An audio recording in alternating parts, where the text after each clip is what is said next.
CM KCR ने कहा कि उन्होंने राष्ट्रीय राजनीति में प्रवेश के लिए पहला कदम उठाया है। इस पृष्ठभूमि में केसीआर ने आखिरकार घोषणा कर दी है कि वह दशहरा के दिन एक राष्ट्रीय पार्टी की घोषणा कर रहे हैं। एक महत्वपूर्ण घोषणा की गई कि टीआरएस पार्टी का नाम बदलकर बीआरएस पार्टी कर दिया गया है। दो महत्वपूर्ण भेदभाव देश में व्याप्त है। उन्होंने कहा कि एक है लैंगिक भेदभाव और दूसरा है जातिगत भेदभाव।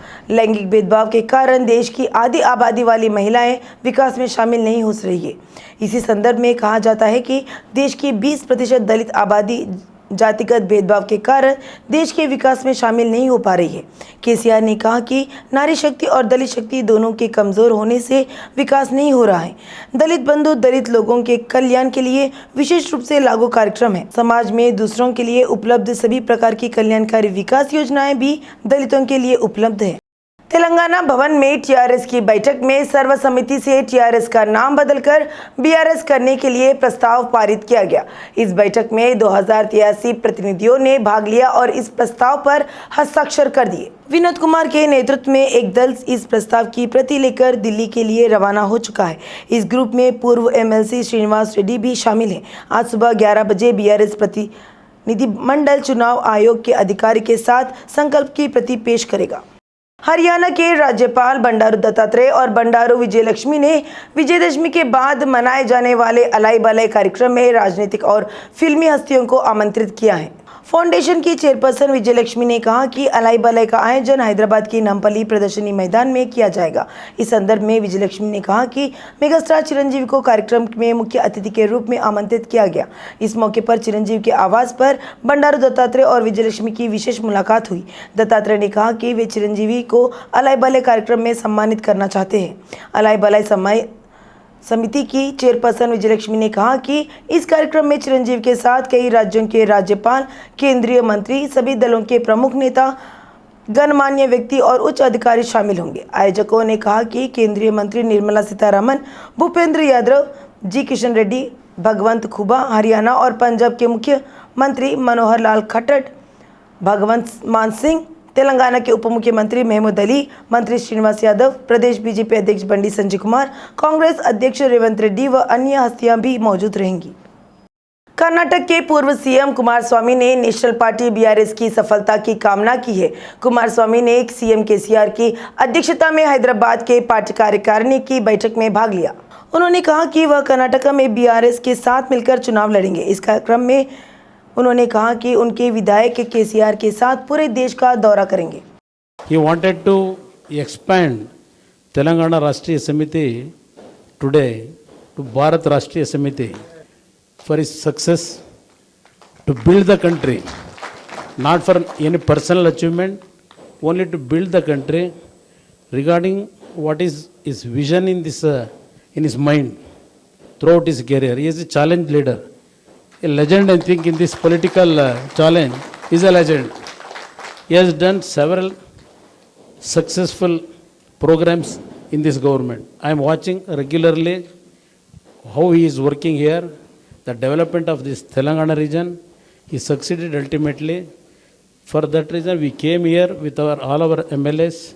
Once again, I wish him on this Vijayadashmi day what in his dream is actually transparency. Dream is in him, according to me. He is seeing the problem of this country.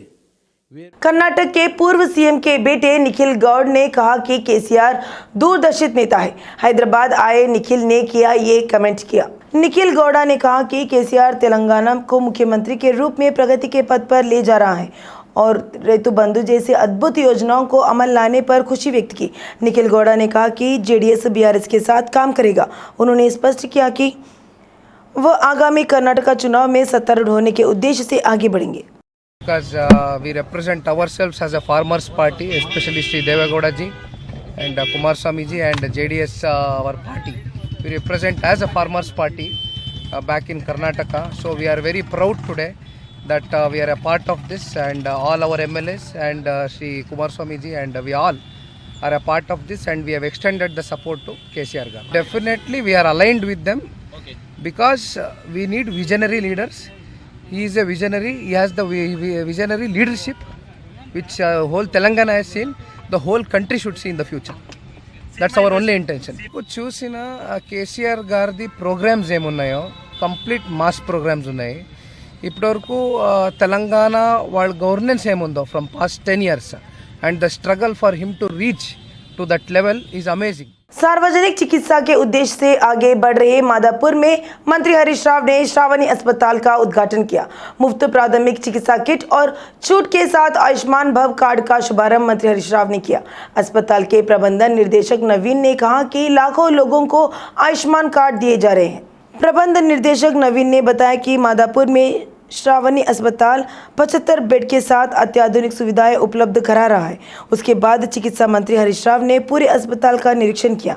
यह सुनिश्चित करने की सलाह दी गई कि सेवाओं में कोई रुचि न हो. पीसीसी चीफ रेवंत रेड्डी ने सीएम केसीआर पर भारत राष्ट्रीय समिति के नाम पर राष्ट्रीय पार्टी बनाकर तेलंगाना राज्य के अस्तित्व को खत्म करने का आरोप लगाया.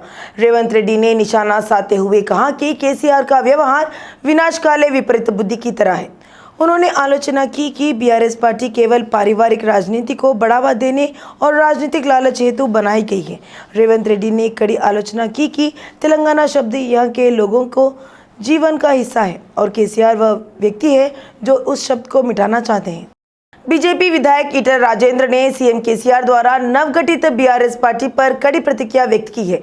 उन्होंने कहा कि नेशनल पार्टी की स्थापना से तेलंगाना के केसीआर से संबंध पूरी तरह से टूट चुके हैं. ईटल राजेंद्र ने आलोचना की है कि केसीआर देश में राजनीतिक रूप से आगे बढ़ने के लिए अवैध रूप से कमाए गए धन का उपयोग करने का द्विस्वप्न देख रहे हैं. हैदराबाद टीआरएस नेता मामिडी नरसिंह राव ने कहा कि गुजरात मॉडल विकसित करके देश की राजनीति में प्रवेश करने वाले नरेंद्र मोदी को सीएम केसीआर सटीक जवाब देंगे. श्रीनिवास नरसिम्हा राव ने बातचीत करने पर उन्होंने कहा कि वे सभी समुदायों के लोगों के साथ समान व्यवहार करते हुए नई योजनाओं अमल में लाते हुए विकास व कल्याण कर रहे हैं. जैसे ही केसीआर ने टीआरएस को भारत राष्ट्रीय समिति नाम की पार्टी घोषित कर दी, पूरे तेलंगाना में कार्यकर्ताओं ने जुलूस निकाला व जश्न मनाया. तेलंगाना भवन के साथ राज्य के सभी पार्टी कार्यालयों के सामने भी आतिशबाजी की गई. ढोल नगाड़ों के साथ तालियों की गड़गड़ाहट के बीच नेताओं और कार्यकर्ताओं ने नृत्य किया. अंबरपेट गोलनाका डिवीजन में बड़े पैमाने पर पटाखे फोड़कर जश्न मनाया गया. दशहरा के अवसर पर दुर्गा माता पंडालों में विभिन्न कार्यक्रमों का आयोजन किया गया, लेकिन लोगों का उत्साह कम हो गया क्योंकि उत्साह के दौरान हैदराबाद के हिस्सों में भारी बारिश हुई. नतीजा यह हुआ कि रावण दहन के लिए कई जगहों पर लगे मंच भीग गए. लगातार बारिश के कारण सड़कों पर जल जमाव हो जाने से वाहन चालकों को परेशानी का सामना करना पड़ा. Secunderabad, Domalguda, Kapra, SS Rao Nagar, Gautam Nagar, KPHP, Musheerabad, RTC cross road, Chikkadpally में भारी बारिश हुई. बागलिंगमपल्ली, बोलकपुर, कवाड़ीगुड़ा, जवाहर नगर, गांधीनगर, रामनगर, चंपापेट, आईएस सदन, संतोष नगर, सैदाबाद, मलकपेट, चादरघाट, सरूनगर, नारायणगुड़ा, हिम्मत सागर, पंजागुट्टा, मलकाजगिरी, एलबी नगर, हयात नगर, अब्दुल्लापुर में भी मध्यम बारिश हुई. उप्पल, बोडुप्पल और चंगीचल्ला क्षेत्रों में गरज बिजली और बिजली गिरने के साथ भारी बारिश हुई.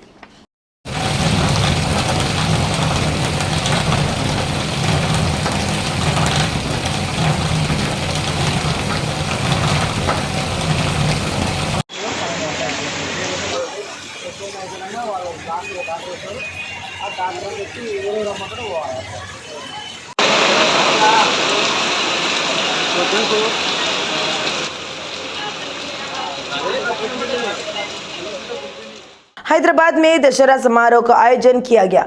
शहरवासियों ने त्योहारों को वाहन पूजा और शमी पूजा के साथ मनाया. इसके साथ ही शहर के कई हिस्सों में रावण दहन किया. बारिश के बावजूद इस आयोजन में बाधा हुई, लेकिन शहरवासियों ने इसे सफल बनाया. उप्पल में मैसम्मा मंदिर, हब्सीगुड़ा में देवी माता मंदिर और साथ ही शहर में देवी माता मंदिर वाहन पूजा से माहौल गुलजार हो गए. बोडुप्पल में बंगारू मैसम्मा मंदिर में वाहन पूजा के लिए भक्त कतारों में खड़े थे. इसी तरह उप्पल मैदान, रामतपुर, ओल्ड सिटी की गलियों में भी रावण दहन बड़ी धूमधाम से हुआ. उन्होंने शमी के पेड़ की पूजा की और खुशहाली का कामना की. वनस्थलीपुरम लाइब्रेरी ग्राउंड में महावीर युद्ध के तत्वावधान में 21वें शरण नवरात्रि व विजयदशमी समारोह का आयोजन किया गया. त्योहारों के दौरान रावण दहन भव्य रूप से आयोजित किया गया. विजयदशमी समारोह में इंस्पेक्टर सत्यनारायण और कर्मचारियों ने भाग लिया. हर साल देवी शरण नवरात्रि भव्य रूप से मनाई जाती है. भव्य रूप से रावण दहन किया गया. जय उत्सव समिति के तत्वावधान में रंगारेड्डी जिले के पेद्दामंगलारम गांव में देवी शरण नवरात्र भव्य तरीके से आयोजित किया गया। विजयदशमी के अवसर पर गांव में श्री देवी दुर्गा माता की शोभा यात्रा निकाली गई। महिलाओं और युवतियों ने बड़ी संख्या में भाग लिया, कोलाटा बजाए, जिसे माहौल गुलजार हो गया। इसके अलावा गाँव में एक तरफ केरल और दूसरी तरफ महाराष्ट्र के बैंड के साथ सांस्कृतिक कार्यक्रमों में समूचा माहौल धार्मिक बना रहा।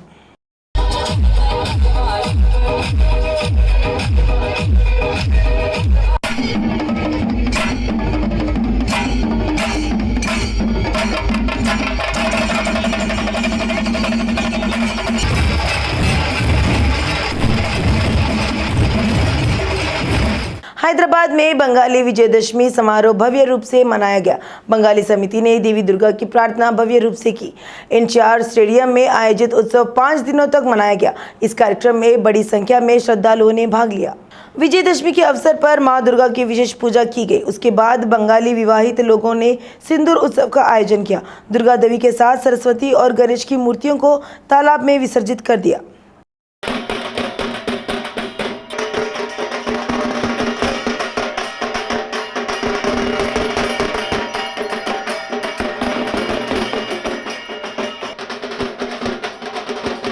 हैदराबाद का मशहूर टैंक बैंड एक बार फिर प्रतिमाओं का विसर्जन का माहौल बन गया।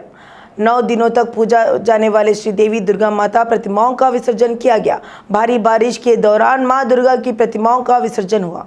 हैदराबाद शहर के अलग अलग हिस्सों में अलग अलग रूपों में श्री देवी माता की पूजा अर्चना की गई। सांस्कृतिक खेल, कोलाटा, डांडिया और गरबा के साथ शहर में नवरात्रि समारोह भव्य रूप से मनाया गया।